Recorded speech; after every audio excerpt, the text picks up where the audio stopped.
ние ќе си продолжиме со изучувањето на книгата Дела на апостолите, зашто за Павловата служба во Коринт многу христијани и не чуле, бидејќи не се стигнало таму да се проповеда, бидејќи се следи некој црковен календар, литургиски, кој не може да ги офати сите важни настани. Како и да е, настанот Павловото влегување во Коринт исто така многу значаен, бидејќи во него можеме да видиме еден пример за тоа како да се служи во општество, како да се служи во свет, во град кој е претворен во еден голем пазар на суетата. Коринт во тоа време бил познат како таков град. Ако минатиот пат во 17 глава го видовме неговото служење во Атина и неговата проповед на Ареопагот, еден пример како да ја кажеме вистината за Бог пред луѓе кои имаат сосема поинакви представи од нашите. Овдека во 18 глава преку службата на Павле можеме да видиме како да се однесуваме како христијани во општество кое е полно со суета, полно со празни вредности, полно со неправда, со криминал, со една апсолутна декаденција, опаѓање во секој поглед, морален, вредносен, културен, на секаков начин. Општество полно со суети. Еден пазар на чиишто тезги се нуди само една празнина, ништожност. И црквата навистина се колеба и еден голем предизвик е како да се живее, како да се однесува црквата во овој свет полно со суета. Дали може црквата некако да се изолира од овој свет? И некои и пробуваат и таков начин, на таков начин да се справат и се покажало дека е невозможно.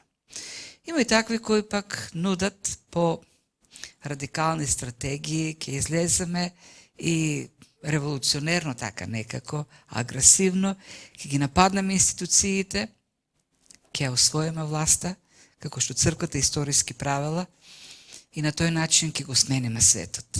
Меѓутоа и тие обиди се покажале неуспешни, зашто црквата на крајот на криштата не е некаква политичка, граѓанска, интересна заедница која остварува некаква идеологија и која има за цел да го смени општеството, светот. Црквата е Божиот канал за благодатта. Тоа е функцијата. И Павле тој пример го покажува и во Коринт, нели, како што кажавме, градот на суетата. Гледаме како тој се однесува на тој голем пазар на суетата.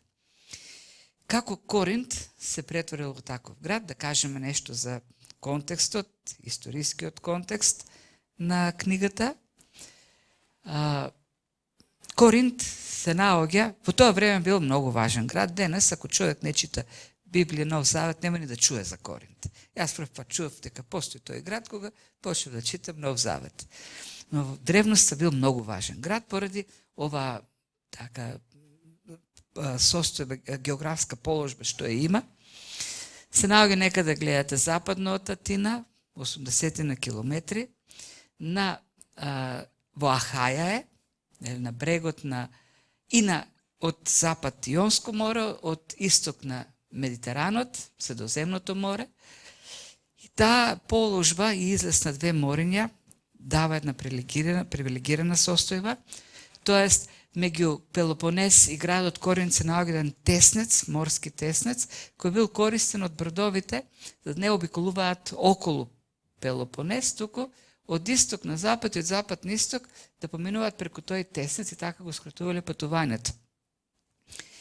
Така што Коринт имал пристаништа, две пристаништа имал градот на двете мориња. И ги прифаќал и од исток и од запад бродовите.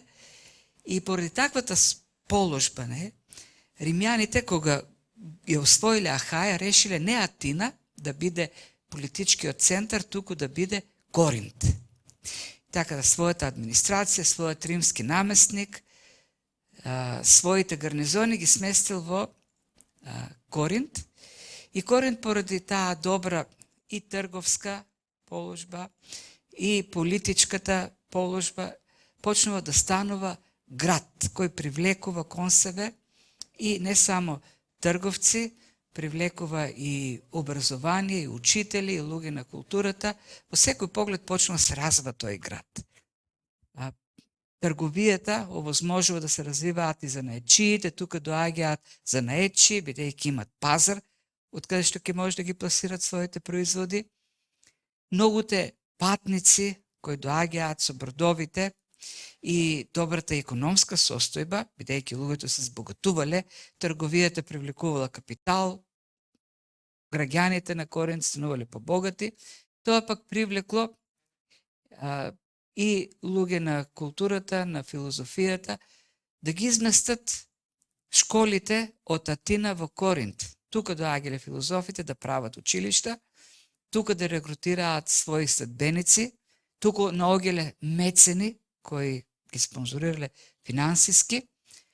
Исто така тоа привлекувало и имало многу патници, многу луѓе, население, да доаѓаат и проститутките, така да градот станува град на суетата во секој поглед. Богатство, развиена економија, политички живот, политичарите биле овдека, најумните луѓе, филозофите, а па и самиот религиозен култ исто така придонесувал да тој неморал во градот.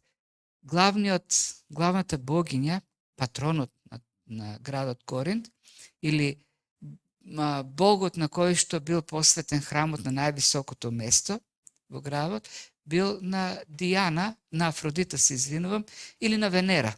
Венера е латинското, Афродита е грчката верзија, богињата на љубовта, а пак машкиот еквивалент на главната богиња, тие оделе обично во пар, бил Аполон, кој исто така е нели бог на љубовта, така да во двата главни храма во градот самото поклонение било полно со неморал, оргии и останати видови нели на служење на тие богови Афродита и Аполон. Така да сето тоа придонесува градот да стане корумпиран во секој поглед, неморален, полн со сует.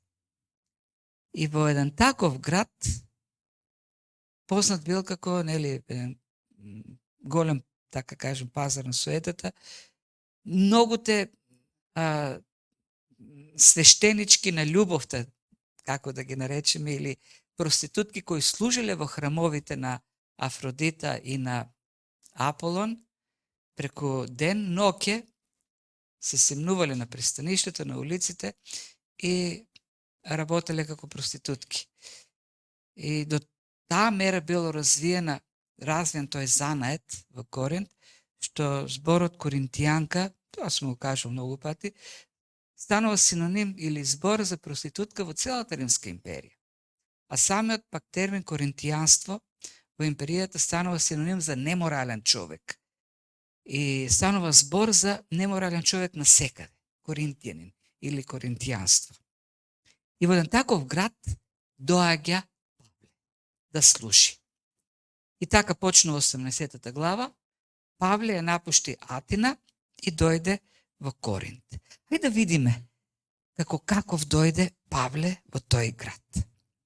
Прво, Павле е сам. Сила и Тимотеј се уште се во македонските цркви. Павле нема извор за екзистенција. Ке видиме подоцна кога ќе дојдат Сила и Тимотеј, ќе му донесат финансиска помош од Филипи, од македонската црква. Меѓутоа тој таму, во тој богат град, е сиромашен. Нема некаков извор и затоа ќе биде принуден и да работи. Во Коринт тој ќе се врати на стариот занает и ќе произведува шатори. Тука во тој град на филозофијата, каде што доаѓаат филозофи од секаде да ги представат своите учења, големите оратори, и самиот Павле признава дека не бил со некои препораки. Кога доаѓале во... Интересно дека во посланијата што ги пишува до коринтијаните, во тие две посланија, Павле се представува себе си така најсмирено, или најискрено, или најоткриено. Во посланијата до коринтијаните, Павле се разголува себе си. Тој не го прави така на тој начин во другите посланија, но го прави во посланијето до коринтијаните, говори најмногу за себе. Откриваме каков бил меѓу коринтијаните. Тој не кажува многу каков бил меѓу филипјаните или меѓу ефесијаните, меѓутоа ни кажува за себе си самиот каков бил меѓу нив. И тој таму кажува дека не дошол со препораки, со препорачени писма, зашто кога доаѓале познатите филозофи или некој во некоја школа, тој доаѓал со препорака од некој учител познат, за да така биде по-прифатен. Или пак кога доаѓале во синагогата, зашто и синагогата станала синагога на суетата, доаѓале со препораки од Ерусалим. Павле доаѓа без препорака во тој град. Сиромашен, без препораки, а тој доаѓа како некој кој ќе донесе учење, ќе представи учење. За тоа своје учење тој нема препораки зад себе. Никој нема документ во кој каже тој е голем апостол, слушајте го. А самиот па за себе вели во посланијата до коринтијаните дека не бил па и некој така многу представителен, немал некоја харизма, напротив, бил слаб во говорењето.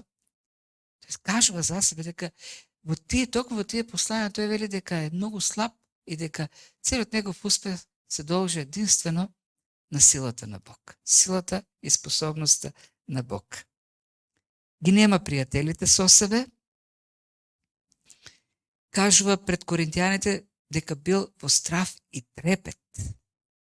Да, имајќи ги во предвид сите тие работи што ги спомнавме, навистина еден човек стоејќи таму, тој суетен град, богатите, успешните, филозофите, политичарите, тој е еден човек кој претходно е тепан.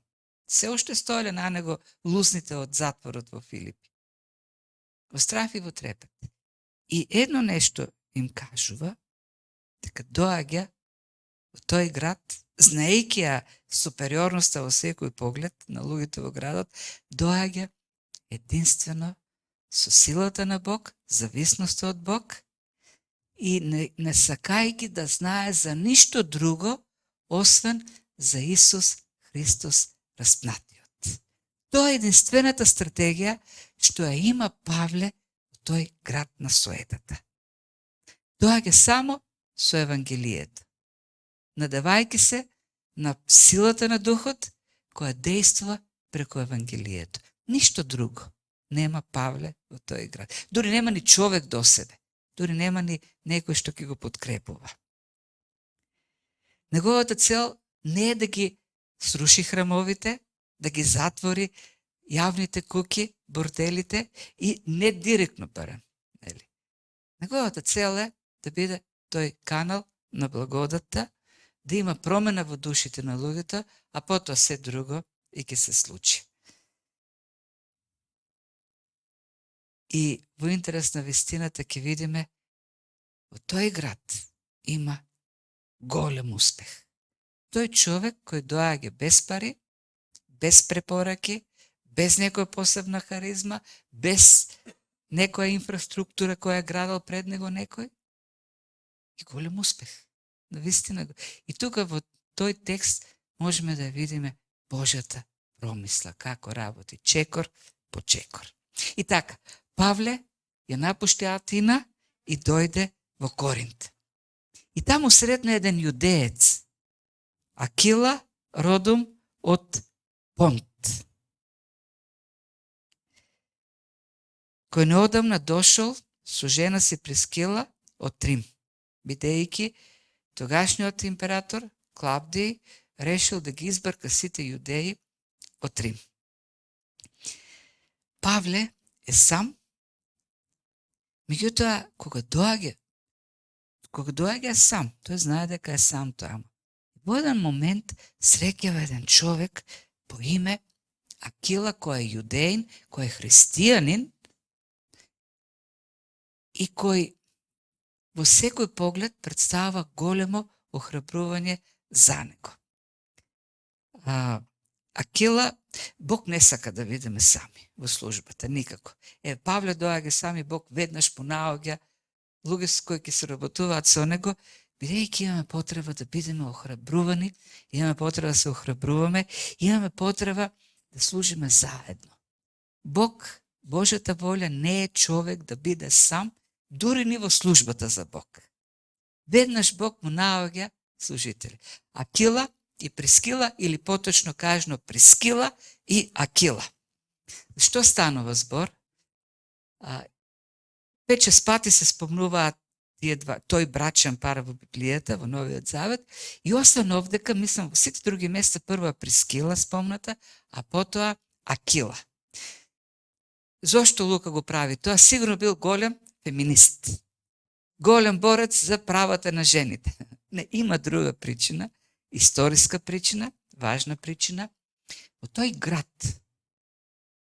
на познатите големите луѓе, прво, неколку работи добива преку таа промисла на Бог.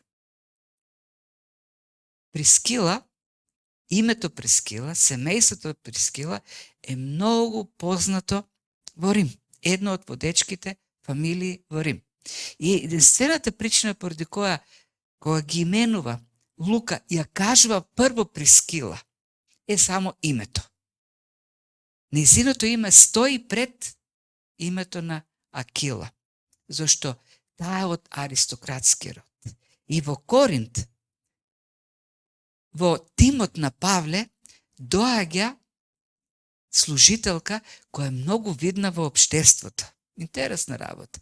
Еден евреин, јудеин, од никаде доаѓа во Коринт и тука со служителка со него станува една аристократка од Рим.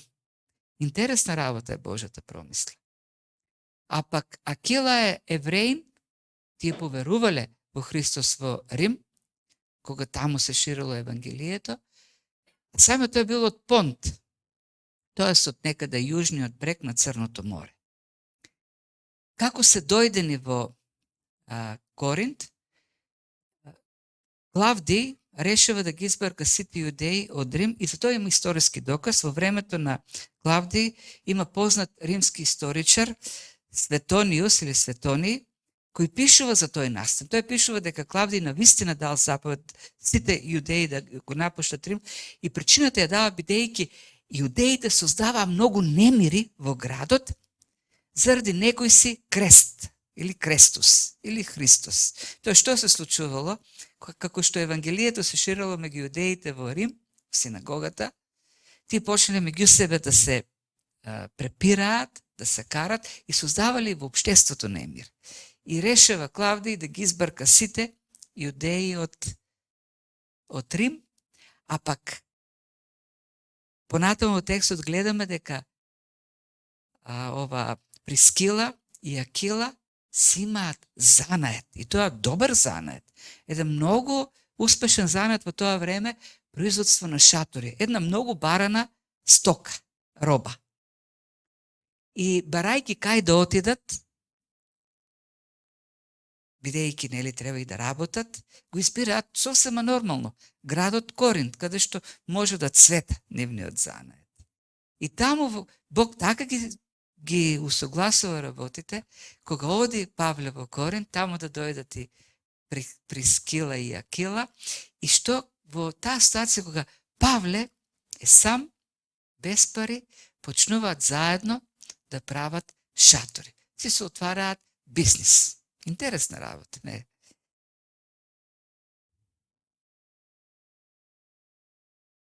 Стануваат соработници во делото, ги пишува дека Павле, кога беше слободен, во саботите всушност, зборуваше во синагогата и ги обедуваше јудејците и елините. А пак заедно, не само што служија, туку и работе. И биле сигурно до голема подкрепа, зашто подосна кога Павле ќе пишува до римјаните послание, во последниот дел каде што ги праќа поздравите, ќе прати поздрав и од Прискила и Акила, и ќе каже таму дека тие му се многу голема помош и дека дури и животот си го жртвувале за него.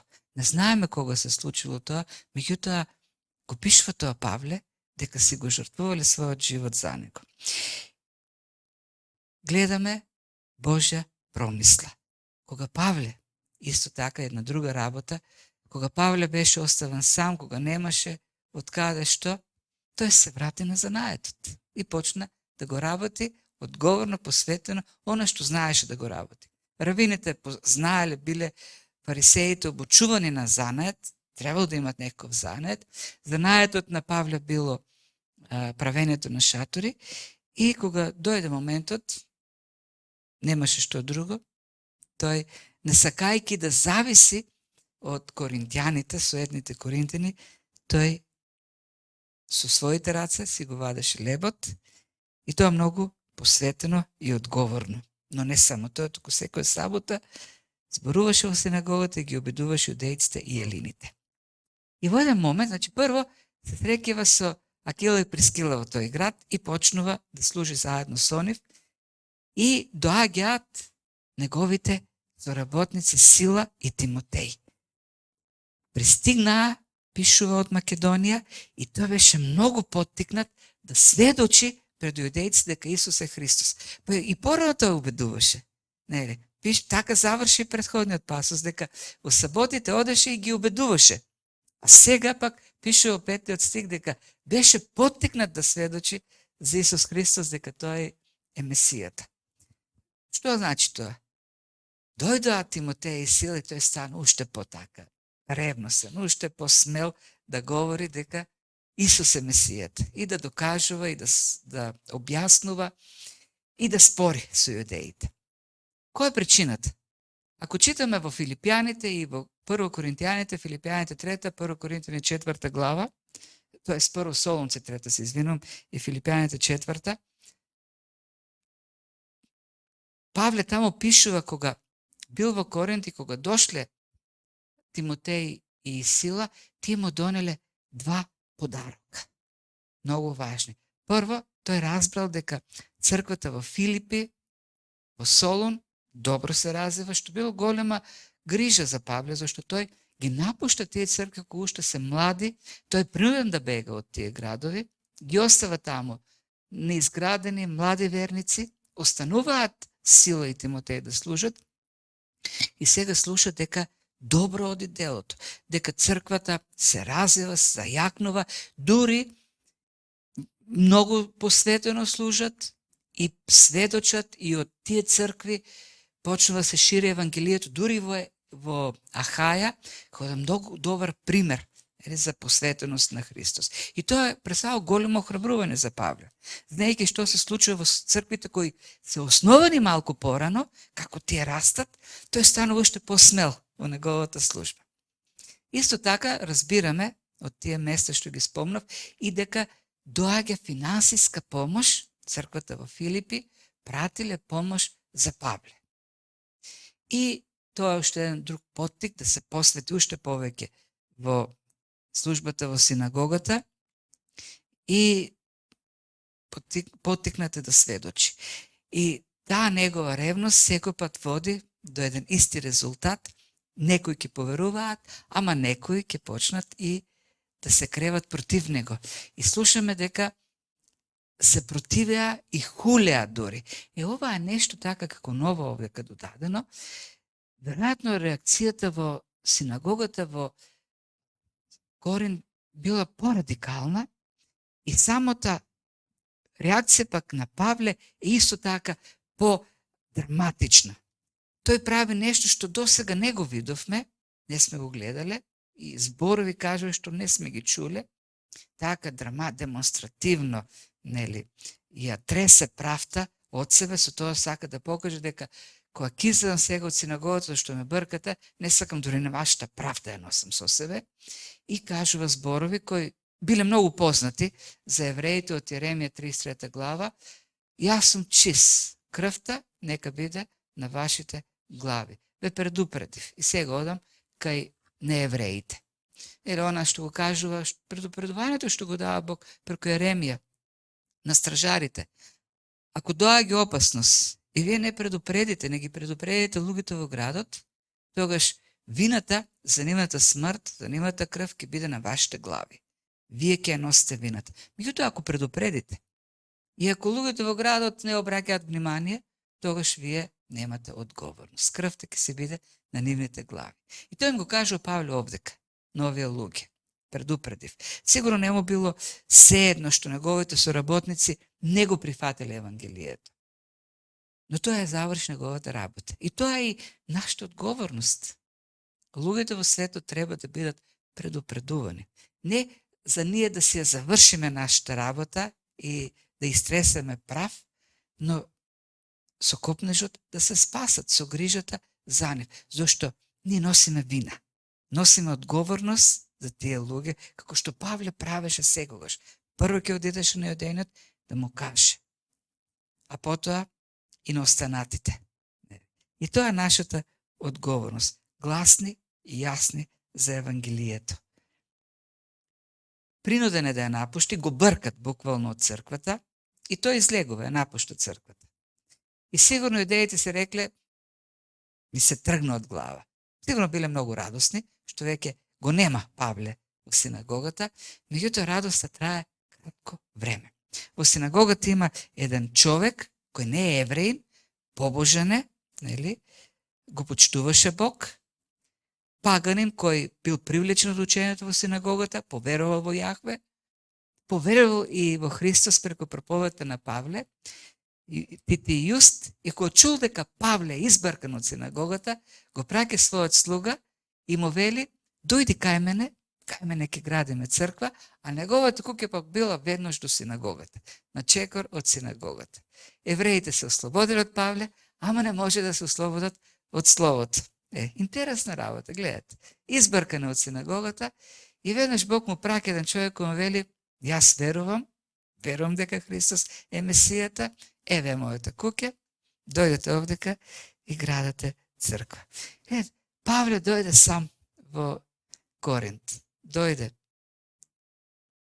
во страв и во трепет и Бог му најде соработници.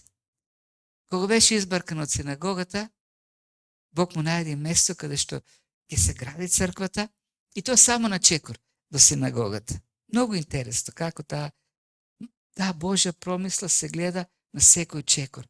Ние би кажале, кога веќе Павле реши од Атина да отиде во Коринт, во тој град, нема никакви шанси. Таму нема шанси Евангелието да даде некаков плод. Знаејќи каков е градот и знаејќи кој оди таму. Меѓутоа, како што Павле го кажува тоа, тој се подпира единствено на Божјата сила, на Божјата способност. Да, човечки погледнато тој нема никакви шанси. Меѓутоа, Бог работи.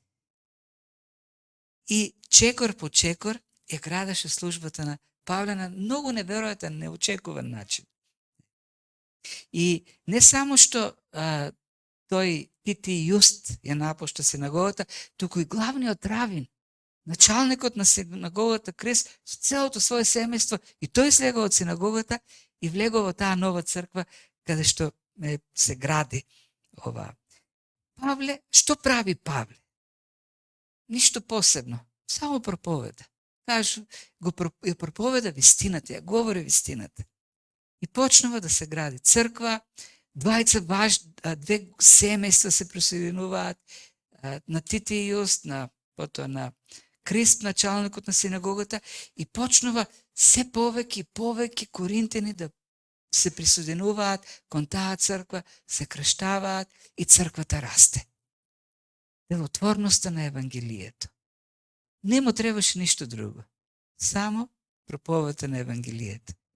И сигурно Павле, знаејќи каков трн во очи е сега таа црква, која е на еден чекор од синагогата, тој очекувал дека во секој момент сега јудеите ќе се организират и како што се случува во секој град, ќе го подигнат општеството, ќе направат нешто да ја затворат таа црква. Павле бил свесен за тоа, дека нема да останат така работите. И што се случува една вечер, кога сигурно си го размислувал тоа, зашто обично навечер ни доаѓаат тие тешки мисли. Кога ќе си легнеме, нека и секој. некој го напаѓа сонот, а некој го напаѓа тешките мисли. И во тоа време Христос, лично Христос му се јавува и му вели: не плаши се. Зошто? Павле се плашал, сигурно, што Бог му вели не плаши се, не туку така му рекол. Павле бил уплашен сега, што ќе се случи? Расте црквата, тука е синагогата, тука е римската администрација, тука е римскиот наместник, тука е јас сум во силото, а црквата расте.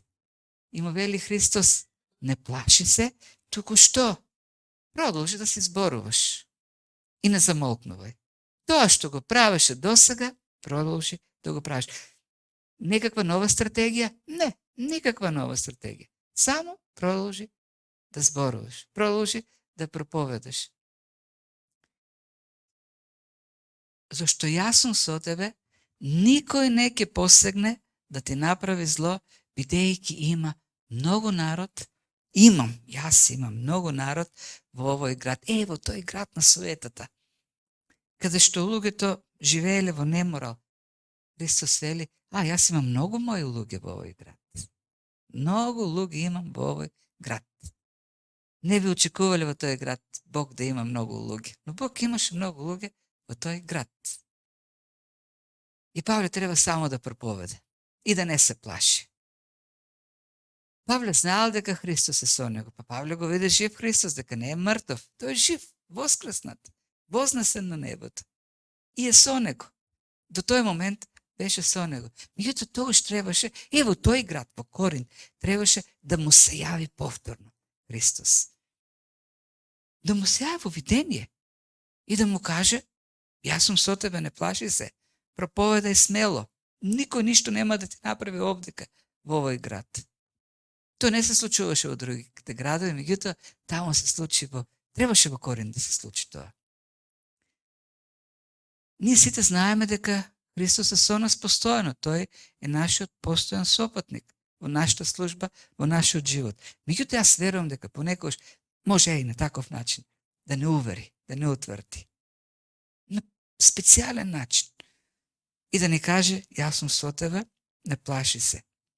Самуел Радарфорд, еден од најистакнатите шкотски реформатори од 17 век, во време кога царувале католички француски династии во Шкотска, бил затворен и во едно писмо кое го пишува на свој пријател вели: синоќа, Христос дојде овдека, ми се јави и секој камен во затворот почна да блеска како диамант.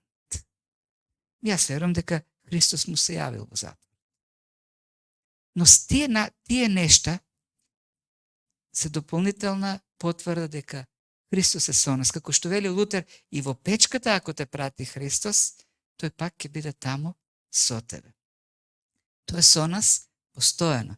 И кога сме разочарани, кога сме обесхрабрени, кога доаѓаат тешкотиите во самотијата, ноќта, кога не напаѓаат тешките мисли, Христос е со нас. Не плаши се, јас сум со тебе. Постојано ти врши твојата работа, зашто мојата промисла обезбедува се. Мојата промисла се грижи за се. И охрабрен од тоа, пишува, и тоа остана таму 1 година и 6 месеци и го поучуваше Словото Божјо. Му кажа Христос: не плаши се. И тоа остана многу долго во тој град, 1,5 година, и проповедаше. Сега кога рече Христос дека никој не може да му наштети, тоа не значи дека нема да има обиди да се наштети Божјото дело. Дојде тој обид, не многу подоцна.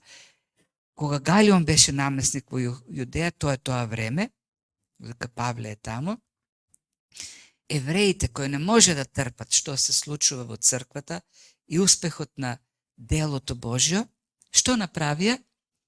Го нападнаа Павле и го одведоа на суд пред Галион, кој е наместник во Азија. И како го обвинуваат? Го обвинуваат со тоа дека неговата проповед, учењето шири е спротивно на законот. И кога вели законот, нема предвид Мојсеевиот закон, зашто на Галион воопшто не му е гаља за Мојсеевиот закон, спротивно на римскиот закон. Се да објасним малку што значи историски тоа. Галион е еден од највидните римски намесници, управувачи во провинциите. Тој е поставен во Ахаја, која е една од најважните во тоа време римска провинција, и таму не случајно е поставен Галион. Тој е помладиот брат на Сенека, римскиот филозоф Сенека, кој пак бил личниот учител, воспитувач на римските императори и вклучител на Нерон, кој стапува на функција во тоа време во Рим. Така да Галион има многу добри врски во римскиот дворец. Таму е неговиот брат и во едно од делата во едно од писмата на Сенека, јавните писма што ги пишува, сака за да го уште повеќе издигне авторитетот на неговиот брат во очите на управниците, вели: ниту еден смртник не е толку пријатен за ниту една личност како што е Галион за сите. Како што ти не можеш една личност за толку да ја освоиш, да ја восхитиш, така Галион успева сите да ги освои. Сигурно имало нешто такво, меѓутоа како брат веројатно бил пристрасен со цел така политички да му помогне во неговата кариера. Галион е многу важна личност во тој политички свет. А каков па е системот, какво е законодавството во Римската империја? Рим има список на дозволени религии кои може да се практикуваат и религии кои се забранети со закон. Кои доколку некој ги поучува, ќе биде затворен, може да биде убиен. Христијанството во тоа време не се третира како нешто посебно, тоа е нешто ново. И тоа се смета, римјаните гледат на христијанство како на неков подвид на јудаизам. Оди заедно со јудаизмот, а јудаизмот пак е во списокот на дозволени религии. И сега што прават овие евреи овдека? Настапуваат многу радикално, нешто што порано го немаше кај другите. Например, беше во Солун обвинет дека проповеда некој друг цар, дека сака да изврши преврат Павле. Меѓутоа овдека идејата на јудеите е многу така долгорочна, кога велат дека тој проповеда религија која е спротивна на законот. Во други збори велат тој проповеда недозволена религија. Тоа не е јудаизам. Тоа е некакво ново учење кој не го признава империјата и затоа треба да се забрани. Тоест, ако успеат да го убедат Галион во Ахаја да го забрани христијанство како нова религија, да ја забрани проповедта, тоа ќе биде преседан кој сите останати римски управници ќе треба да го следат. Тоа ќе биде поттик христијанството да биде внесено во тој список како нова религија и тоа забранета. Тоа е нивната стратегија. Тоа е нивната идеја. И што се случува? Го изнесуваат обвинувањето, Павле се спрема да одговори и Бог дури не дозволува ни да се заштити. Уште додека ја отвара устата да каже нешто, останува само со отворена уста, Галион се вмешува и вели: јудејци, ако имаш некаква неправда, тоест ако нешто украл, ако нешто измамил некого, ако убил некого, ворет. Ама сега за вашите таму закони, да дали е Мојсе или не е Мојсе, тоа мене не ме интересира. Тоа се ваша јудејска работа според вашиот закон што го имате. Само џабе ми го губите време. Тоа е одговорот што го дава овдека Галион. Јас не сакам да бидам ников суде во тие ваши внатрешни еврејски учења, дали е благодат или закон, по каков начин е спасението и така натаму. И ги избрка од судот. И така завршува тој обид на евреите, како што рече Христос, никој ништо не може да ти направи. Ти само проповедај. Павле е изнесен тој судски процес се одвива на една камена платформа на агората, на Коринтската агора, на площадот, една плоча која се викала во тоа време Бема. И таму е исправен Павле да биде суден од Галион.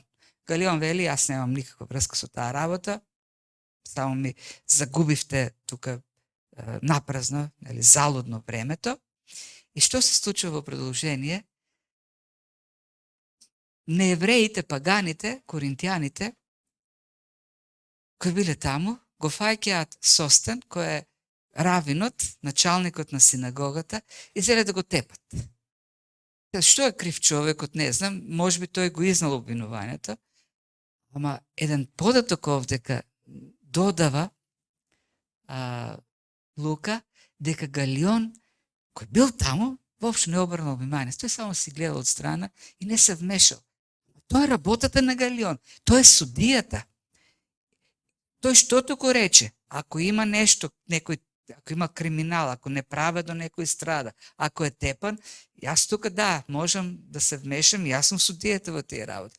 Меѓутоа, тука се тие работи околу законот не ме интересират. И само што го кажува тоа, доаѓаат едни и почнуваат да го тепат Состен, и Галион никако не реагира. Можеби, се река, ајде, нека ги тепат сега, тука нели ми го потрошија времето, па друг пат да не ми доаѓаат така за глупави работи, нели да ме ангажират. Не знаеме која е причината. Меѓутоа, тука гледаме прво, нели Божјата промисла како Павле неповреден, необвинет, тргна да продолжи да служи во Коринт. Од друга страна па гледаме колку тие големи судии и колку бил корумпиран всушност градот Коринт. Главниот судија кој треба да дели правда се ги затвара очите на една очигледна неправда. Во кој што неправедно е тепан еден човек. Таа истата, и тука на крајот, нели, како заклучок, завршуваме, на таа иста Бема. Павле им пишува на коринтијаните. Во второ послание до коринтијаните, 5 глава, 10 стих. На таа Бема на кој што јас бев поставен, нели, има една духовна Бема, пред кога ќе застанеме сите ние христијани, и Христос ќе не суди. Но не така како што Галион судеше, тука ќе суди праведно. Секој што си сторил во тело, добро или лошо, ќе даде отчет пред Христос на таа Бема. Ќе даде одговорност, отчет за својата работа, да ќе добија и признание, зашто таму на таа Бема, коринтската, Галион давал и титули, давал и ордени на заслужните луѓе. Ама таму и судел. Ги укажувал, нели, на оние кои не се вршиле работата. Сите ни еден ден ќе застанеме на Христовата Бема. И нема да бидеме суден од некој неправеден, кој си ги затвара очите, туку од праведниот Христос. И таму ние ќе треба да дадеме отчет како сме се ги извршували должностите во овој свет. Ама ќе дадеме отчет и за тоа како сме се однесувале во нашата служба. Колку одговорно сме служеле. Сме предупредувале ли за опасноста која доаѓа, како што Павле предупредуваше. Таму на таа Бема ќе дадеме отчет и за тоа дали охрабруваме така како што Прискила и Акила дојдоа, се сретнаа со Павле и веднаш го вклучија заедно, нели, да соработуваат и во секој поглед да си помагат. Зашто сигурно без Прискила и Акила Павле ќе му беше многу потешко во Коринт. Таму на таа Бема ние ќе треба да дадеме отчет за нашата работа пред праведниот судија. Зашто за разлика од овој пазар на суети во кој живееме, на Христовата Бема ќе има само вистина. И основното прашање во овој пазар на суети, основната одговорност или основната отчет што ќе треба да го дадеме е како сме се однесувале на овој пазар на суети, кога како христијан и верен ќе отидеме како што они нели се најдоа на таков пазар и таму на пазарот почна да барат нешто друго и нудеа нешто друго, како ние во овој пазар на суета се однесуваме. Дали кога одиме на тие тезги кај што се нуди суета, измама, лага, и ние стануваме муштерии на тие тезги и почнуваме да голтаме, да конзумираме од таа суета, од таа празнина, од таа ништожност. Или па, во тој свет, кој полн со вистини кои се нудат, ние успеваме да се воздржиме и да промовираме само една единствена вистина, зашто таа е вистината. И да укажуваме на измамите, на останатите, вистини кои претендираат дека се вистина, се само суети. Нашата одговорност е да устоиме, да издржиме на вистината, да ја говориме во овој свет, не залажувајќи се, не правејќи никаков компромис со останатите, учење кој светот може да се има, нека се има милион вистини ако сака. И нека пропагира милион вистини, дали се вистини за нас тие. Никој не смее да не убеди, пред никого не смееме да попуштиме дека има само една единствена вистина, и таа е Божјата вистина. Не плаши се, вели Христос. Никој ништо не ни може. Вистината останува на крајот. Овој свет може да ме убедува дека ако само посакам утре веќе можам да бидам жена. И може да ме натера да бидам жена. Може да ме тера со закон. Ма не може вистината во мене да ја убие. Не може вистината во мене да ја промени, дека јас сум маж. И не може никој од тоа мене, таа вистина да ми ја отргне. Може и телото да ми го земе, но во мене ќе остане Христовата вистина. Тоа е нашата, тоа правеше Павле. Ништо друго не. И знаете ли, Бог рече, тие има многу народ, мој народ во овој град. Тој народ беше таму, меѓу политичарите, тој народ беше на тезгите, тој народ продаваше суета. Тој народ беше меѓу проститутките. Тој народ беше во храмовите, врше блудство. Но Бог му рече, има многу народ, треба да се каже вистината таму. И што се случи? Бе освоени срцата на тие луѓе и се затворија подоцна и тие места каде што се затворија тезгите, каде што се продаваше суетата. Како? Павле само ја отвараше устата и го проповедаше Евангелието. Немаше друга стратегија. Немаше ресурси. Единствено со силата на Христос и со неговото Евангелие. И нека Господ ни помага во овој свет на суети во кој живееме. Полн со понуди, суетни понуди. Да останеме на вистината. Има само една вистина. Не ја треба да ја проповедаме. Амин.